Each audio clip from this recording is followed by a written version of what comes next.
welcome to Night Clerk Radio episode 54, which I am calling Springtime for Dark Ambient, because that's what we're listening to. We've been doing a bunch of vaporwave subgenres and various other topic episodes. So I wanted to get back to one of the two core genres for the show, which is Mr. Ross Payton's Dark Ambient. Yay. I also, before we get into that, want to shout out, do a little value extraction on our Patreon, Ross, Night Clerk Radio at patreon.com, only because I really liked the bonus episode that went out today, if I scheduled it correctly, where we talked about your Signal Wave album project, but I think there's a lot of good discussion about creative endeavors as you get older and how to manage and invest your time in yourself, which sounds like a little bro self-helpy, but it's not. It's the punchline is if you have a creative project, you have to just do it. You gotta just do it and not let other people or capitalism or whatever stop you. Yeah, no, that's true.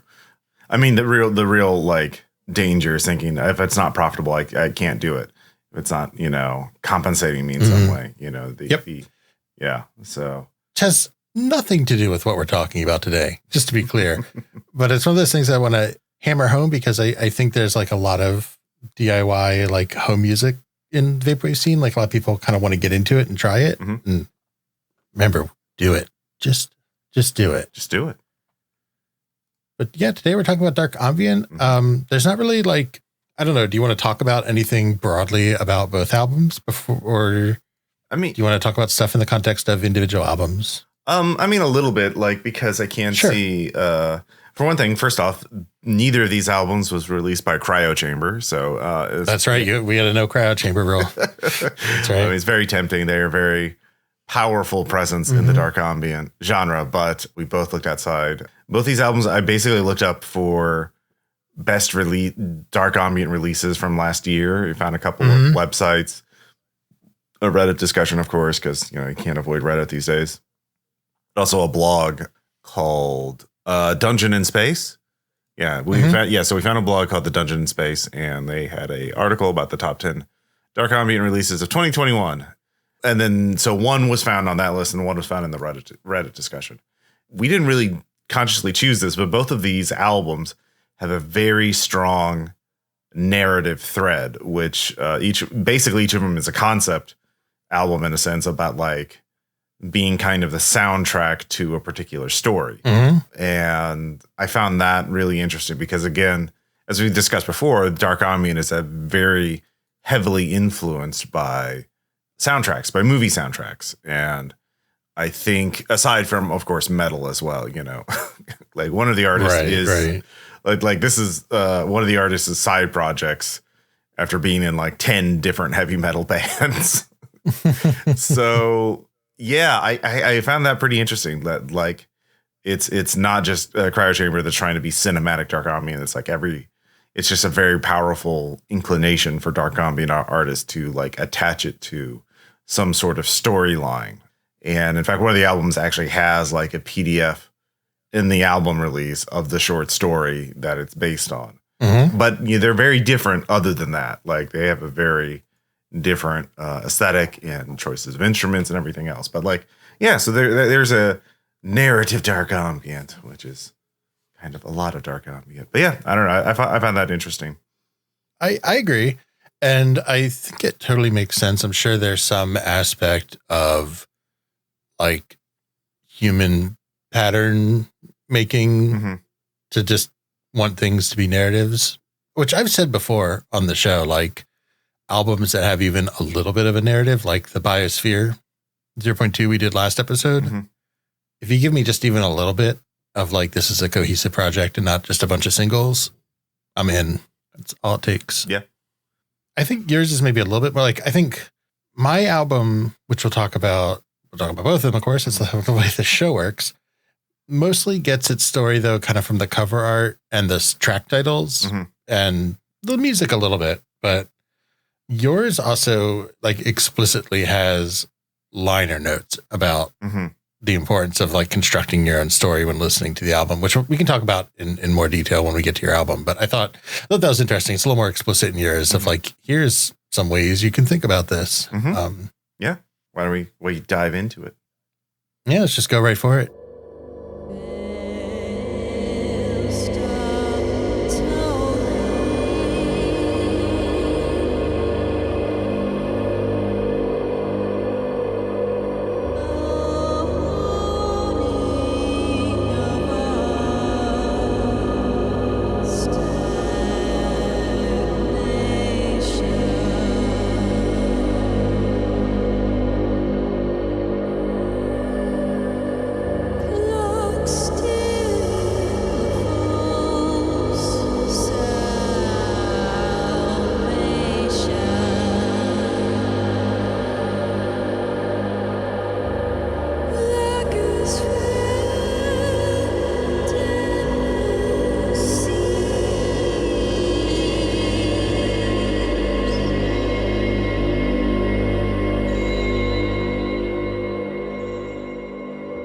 That was a sample from Fantasia by Leah Abdul Rauf. That was track 3, Distortions in Fantasy 3, Suspension. Leah Abdul Rauf has a pretty actually varied career. She has, I found an interview with her, and she is a, multi-instrumentalist and vocalist, but she is known on the Oakland death and doom metal circuit for her work with Vastum, Hammers of Misfortune, and Cardinal Worm, as well as the experimental music scenes for projects such as Lono 4 and Frit 2. So yeah, this is she is a very busy artist, it seems. But yeah, Fantasia is a concept album with a very long set of liner notes about Hellenistic philosophy. Fantasia are our impressions, the way in which the world is represented through our senses preceding actual thoughts. And it's in 2 suites, each containing 4 movements, composed entirely from modulated live trumpet, glockenspiel, and vocal performances. But there are some synth and piano. Like there's definitely some other instruments involved, but like it's primarily those 3 instruments. This is like, it's dark ambient, but it's a very different kind of dark ambient than what I'm used to. Like it's a very different kind of vibe. It's very, in some ways, very sparse and sinister, but at times it's very lush and evocative. Yeah, you can have, like on track 3, you can hear those vocals combining with this modulated trumpet. It sounding kind of like a dirge. It's a very different kind of dark ambient than I've ever listened to. I liked it, but it is. I find it really interesting that she limited herself to like primarily 3 instruments. Like it's really intriguing to see how, or to hear how like 3 instruments combined in such a way can create such a unnerving piece of music at times. So Burke, what did you think of it? Yeah, I liked it. I was trying to think about it in terms of not using many instruments, because that was a thing that like didn't really occur to me on the first few listens until I read and looked into it. And I was like, oh, it's kind of cool. Because some of that stuff, if it's active enough, you just don't notice. Like you don't even think about. A pop music example is like, I think on Remaining Light, the Talking Heads album, there's very few chord changes, but the songs are like all really active and keep moving. Do like other production stuff, but it's not as like harmonically complex as you'd expect given the way the songs sound. So this is interesting that it's just a few instruments. So then is she doing the vocals? Yeah. I mean, that would make sense. Yeah. There's nobody else listed on the Bandcamp for the album. So let's just assume so. Yeah. Doesn't really matter, I guess. But yeah, I like this. I think it has a lot of elements of like soundtracks and dark ambient and stuff that I like, which is a lot of drone, a lot of like dissonance. So I think for me, that really picked up in track 2, which opens with just these like dissonant horn dirges. That long drone. Like I almost wanted a bagpipe in there. Ooh, also, that would have been interesting. Yeah. Because I love a bagpipe drone. Yeah, this album did really like, there's actually a music video for this album, which is up on YouTube. It doesn't have many views, but like it's a very, I think I sent you the link to it. I don't know if you watched it, but like it's very abstract and surreal of just these like layered images of stairs with water flowing over it to the music. So it's kind of like the story is basically in the first suite describes a character being seduced and consumed by a powerfully addictive fantasy. In the second suite, the character experiences a renewal, and what little is left of their former self is vaporized through a crucible of sorts, and then reorganized into a new physical and spiritual existence. It's about narratives of addiction, of losing the sense of self. Like for me, this album did hook me with the first track because it has this. I mean, I say horror movie feel, but it's like haunted boarding school, like. You know, there's a little ghost girl singing weird nursery rhymes in a very, kind of vibe to it. Yes. Mm-hmm. So I was like, oh, this is good. I like this. So it's just where you go with glockenspiels glockenspiels and weird, eerie vocals. Mm-hmm. Mm-hmm. Yeah. It's very tense and unnerving. There's a lot of reverb in this album just in general. They really want to make it feel like you're in this vast space. Again, with the whole soundscape philosophy of dark ambient. As we move on to the second suite, there's synths, like this weird, on track 4, there's this weird synth growling followed by the trumpets. And then you get these really cool, siren-like vocals. So, yeah, I like that. But actually, track 6 is it's a very unearthly track. So why don't we have a sample of that?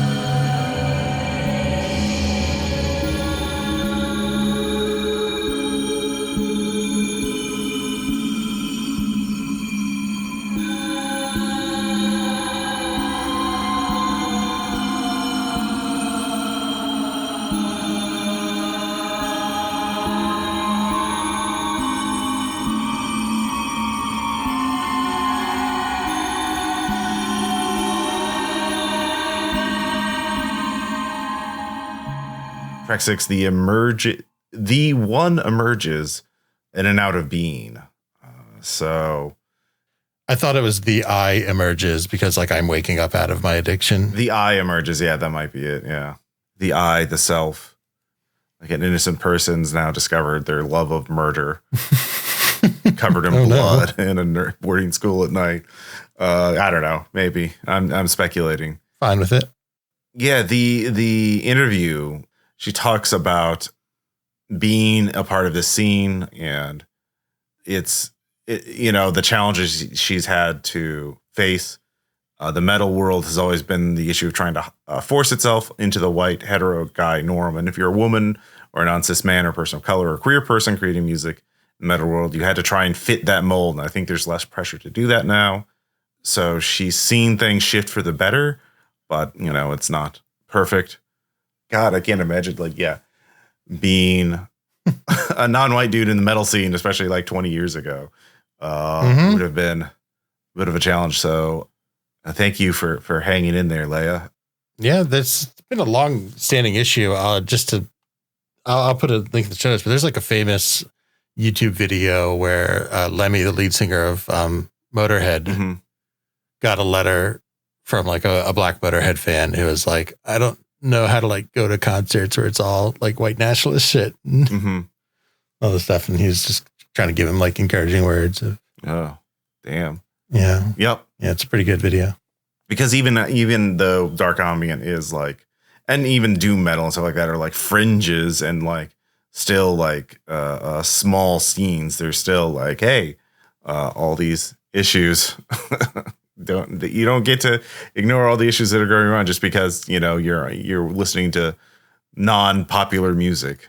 But yeah, she talks about it a little in the interview. The record is based on themes of the self and this disintegration of the psyche and an attempt to put it back together. Yeah, I think it achieves that kind of sense, especially in the early on, there's this sort of hypnotic lulling and being pulled down, especially in track 2, there's that the glockenspiel sort of descending. And then in the second suite, it gets very, like we just listened to that one sample, very unearthly, very supernatural in a sense. And then rising synth pads like on track 7 and then like track 8. Hey, now we get a piano. So it's all coming together. Yeah, I thought track 8 was a really good closer because I felt like it had all of the best elements from the previous 7 tracks kind of all in one place.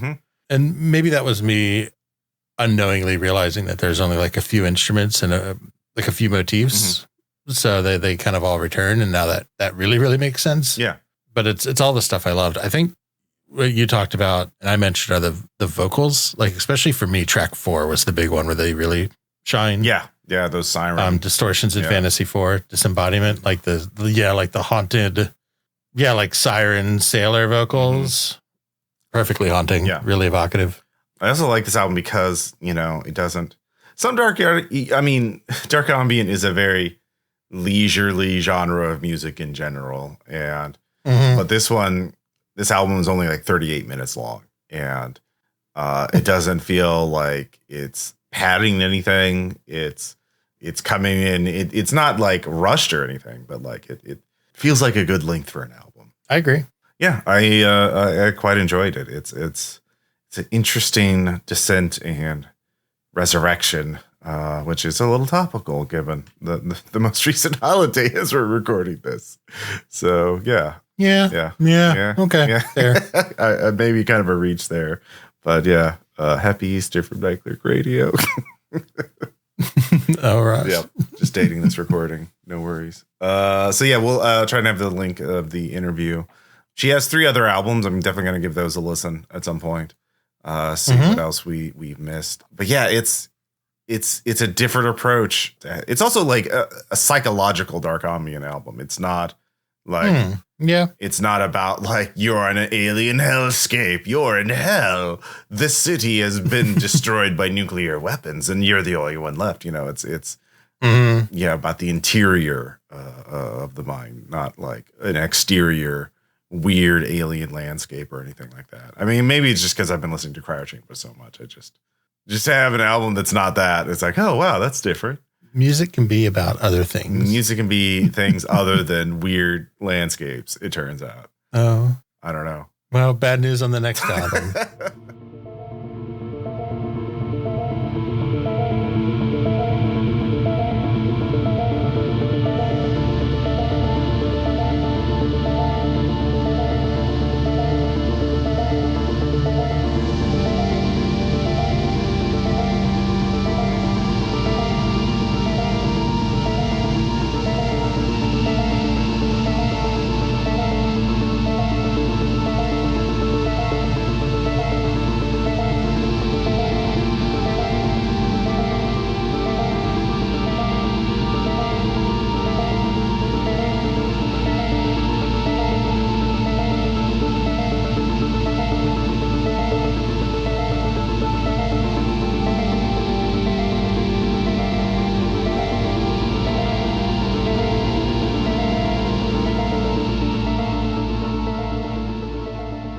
So that was track 1, A Verdant World from The Colony by Del Marco, which is our second album today.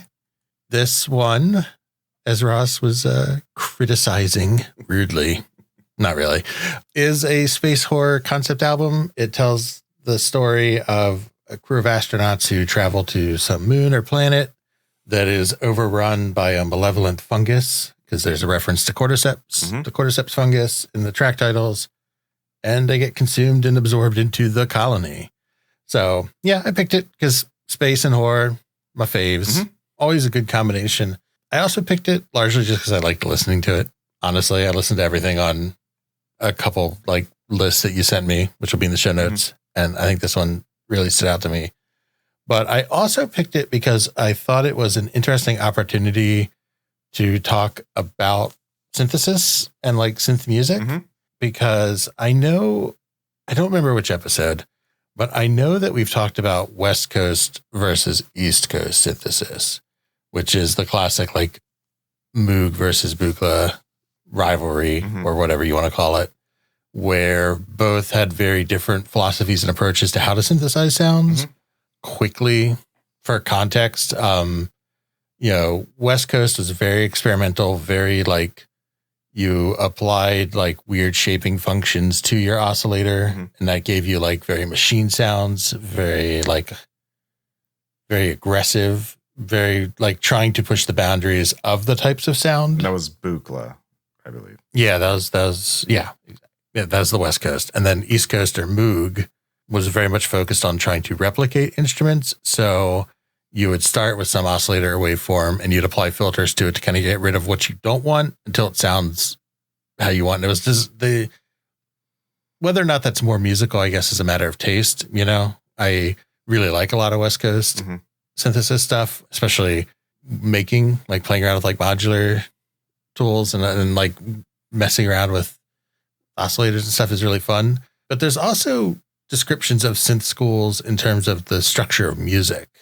And this album, The Colony, is what's in the Berlin school. At least some tracks are, and it's tagged that way on Bandcamp. Yep. I don't think every track really matters that way, but the idea of the Berlin school comes out of the 70s or a Tangerine Dream, that era. And the idea is that, you can do all these cool ambient drone elements, but then you have like synth runs and arpeggios and sequenced melodies that add additional layers of structure to that music. So yeah, like Tangerine Dream. I don't know how much that goes into like krautrock type stuff, if that's really considered related or not, or like German and Russian, like cosmic synth type stuff. There's a lot of the same idea. There's one other that you mentioned that I'm blanking on the word. Kozmish? There it is. Yeah, that's because that's one of the tags that's like, what the hell is that? And I had to look that up because I didn't recognize it immediately. And Kozmish is a tag on Bandcamp. And there's a bunch of albums on it. There's also but that when you Google that term, it goes to krautrock on Wikipedia. Yeah. So krautrock is also called Kosmisch music, German for cosmic music. So Kosmisch is cosmic in German. Okay, so then we're also not just like Tangerine, but getting to like probably Kraftwerk and all that stuff. Yeah, so that was all this like 60s, 70s German psychedelic rock, which is some really cool stuff. A lot of it's like almost proto-post rock, thinking of it in my head. Yeah, but that's sort of the music tradition that we're pulling from for this album, which I thought was interesting. It's something we haven't really talked about on the show, and I don't know how we would get an opportunity to unless someone did like Krautwave. Yeah, well, I mean, like people are, clearly this album was released last year and it's done by a new artist, so it's like, people are still making music stylized like this stuff from the 60s and 70s.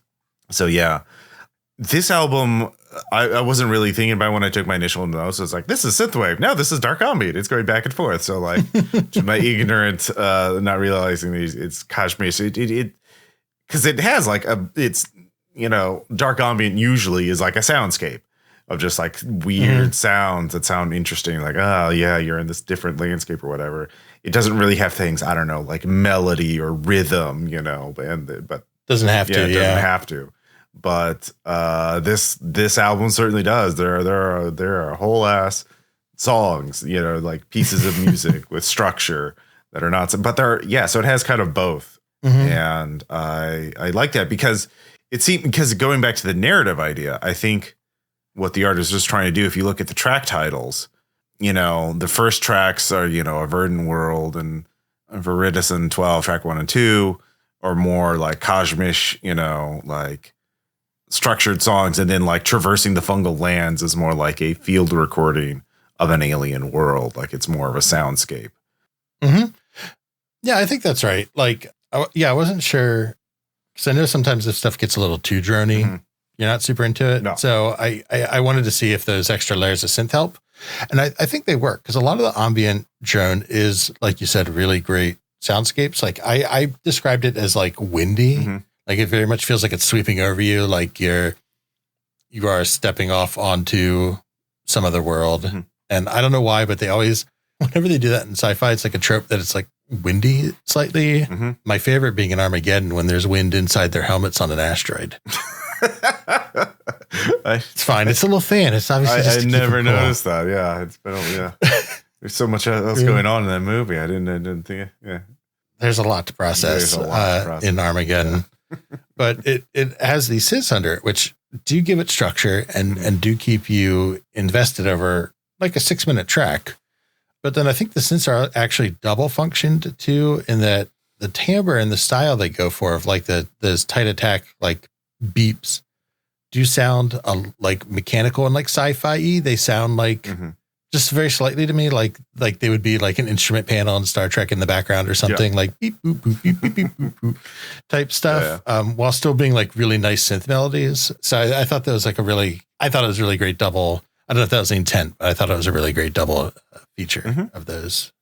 You know, oddly enough, one of the things this album reminded me of, all the way to track 8 is Cordyceps's Deception, is like, there's like this heartbeat kind of like not drum or, a beat. And it just reminded me of a part of the John Carpenter's The Thing soundtrack, which I actually skimmed through the soundtrack last night to figure out what song is Humanity Part 2, which has a heartbeat sound in it, or it's like a synthesized beat that sounds like a heartbeat. Dun, dun, dun, dun, dun, dun. Very John Carpenter thing. But he's done that a couple times, I think. Yeah. I mean, obviously, Morricone did the soundtrack, but I'm sure Carpenter gave him some input. But like, so it kind of, and obviously it sounds like a similar scenario where the fungus is invading this colony and taking it over. People are paranoid. And so we have this kind of similar. So I don't know if it's a deliberate homage, but, hey, this reminds me of The Thing, which, you a lot worse. Maybe a little bit. I think, I wasn't really thinking of Carpenter, but it works now that you put the suggestion in my head. Because one thing I was trying to do was like limit talking about this in terms of other music, but I think you kind of, maybe you have to. That's pretty interesting parallel there for sure. I mean, I also like track 7 because it's another one of those ambient tracks. It had these really interesting like stereo insectile sounds, like chittering or clacking, and it's like, oh, this is odd and eerie. I mean, it's called miasma of spores, so often a lot of times you'll, even though like, oh, the thing, the monster, the alien or whatever is represented as like this, you'll use animal sounds, especially insect sounds, to make it sound weirder and more off-putting, and just not a specific movie or reference, just like, let's evoke all the weird and uncomfortable things we can in order to emphasize how weird and unnatural this thing is. So I like that. And I do want to give people an example of what we're talking about. So I'm going to put it, here's a little bit from the previously mentioned track 8, Cordyceps Deception.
So I think that highlights everything that we were just talking about of like the synths against his ambient. Another thing I wanted to shout out is track 6, which had drums. That's always stand out to me. The track 6, Filling Their Lungs, because it had drums and there were regular drums like in the background, because a lot of times when you get drums in dark ambient, it tends to be, I think of jazz drums, like Miles to Midnight type stuff. So it was cool to just have like, they're buried in the mix a little bit, but like these like just thundering rock toms. It sounds like they're playing. I had in my notes good drums on track 6. Like, there you go. See, that's why you're my co-host. You know what's what. Yep. Yeah. No. I don't think we mentioned there actually is like a full story. No, I think I already did. But yeah, there is a full story mentioned in this. Like the artist actually wrote a story about this fall of the colony that you can read. So you get the whole story and listen to the music as you read the story to get the full experience, I suppose. I actually looked up the artist. Their real name is Evergreen Roop, also known as Dylan. And they do a lot of different things. Dungeon synth, ambient drone, nature folk, black metal, noise, and more. And there's like 6 names that they work under. So, yeah. So that's interesting. So both of our artists today then also came from, well, I don't know if they came from, but also engaged in like metal type stuff, which sort of makes sense. I don't know why to me. That just completely makes sense. Yeah, it's especially when you're in experimental genre, it makes sense that you would be the kind of person who would experiment in different genres to figure out what works for you best. So, but yeah, this is really like solid sci-fi, cosmic rock / dark ambient. It's, if you want an album that's purely dark ambient, there are going to be some tracks that, they have too many drums for your liking, perhaps. But yeah. That's the other reason I picked this is, I guess I was litmus testing you a little bit because I didn't know if you'd be like, well, this isn't really dark ambient. If they say it's dark ambient, it's dark ambient. That's my, there as long as it's tagged on right. Bandcamp, it counts, baby. So I'm just going to put up like a bubblegum pop album and tag it as dark ambient. I mean, yeah, we could do that. Yeah, sure. Why not?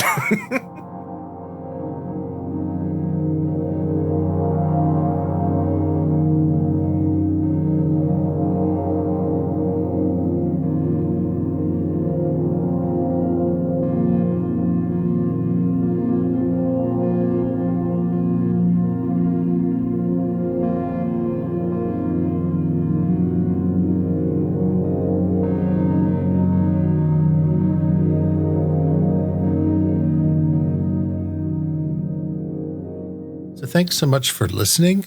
I am going to put links to some of the best album lists for dark ambient that we found that assisted our research for this episode. So definitely check them out and listen to some other albums. Let us know what you like. But next episode, for realsies, we're doing Climate Wave, everybody. Yay. It's finally time. We misspoke previously. As everyone knows, it said Climate Wave when we meant Nature Wave.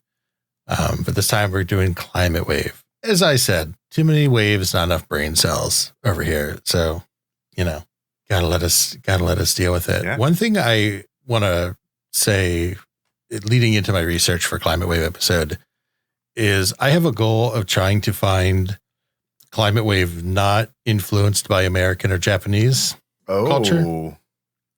I'm really going to try to find like South American, African, Mexican, maybe even Southeast Asian. What about European? Yeah, that's fair too. But I just, I feel just in a cursory search, so much of it was either American, like Weather Channel stuff, which we've already done on the show.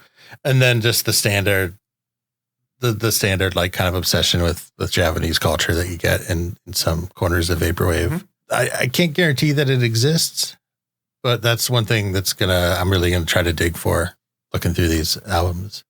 Yeah, no, that's a real, I was going to definitely look at the Japanese themed. And you can, and that's fine. Right. One of us should, because it is part of it. Like it is like a due diligence. It is an influence, but goddamn, I think that's why some stuff like Darkness and some other stuff of like Mexican kind of influenced Vaporwave was so refreshing. That's fair. For a while, just something different. Yeah. No, that's a good point. Like the American and the Japanese stuff is so dominant. Like it is easy to realize that there's other stuff being produced that's just as good and with an entirely different cultural context. And but I'm looking forward to listening to some easy vibing tunes about tsunamis or Japanese, good times in Tokyo. I don't know. Oh, no. Yeah, I'm sure it'll be fine. It's fine. They do actually have there's one album, I forgot the name of it exactly, but it's kind of like News at 11, but for about the 2011 tsunami. I was just going to ask if they had News at 11, but for Fukushima. I think there is an album that is themed like that. Okay. Yeah. So maybe that's the album I'll review. I don't know. I'll have to look through and see what really grabs me. But that is definitely a candidate. I don't remember the name off the top of my head because, again, it's a very long and convoluted title. For As sure. is the tradition in Vaporwave in general. That's right. And if you want more long and convoluted titles, you can find our Patreon at Nightclerk Radio at patreon.com. We have now 14 bonus episodes and a cool Discord community where Ross posts links. Mm-hmm. You can also find us on Twitter, Nightclerk Radio. I am at Burke McBurkinson. Ross is at Ross Payton. Also Nightclerk Radio on websites, Facebooks, Instagrams, anywhere. Wherever you do choose to interact with us, take a moment to rate, review, if possible, Apple Podcasts, Spotify, whatever, wherever. It really helps. Especially helps if you just tell people. So tell some friends, tell some enemies, tell some frenemies, and keep enjoying that dark ambient. And we'll catch you next time. Bye. Bye.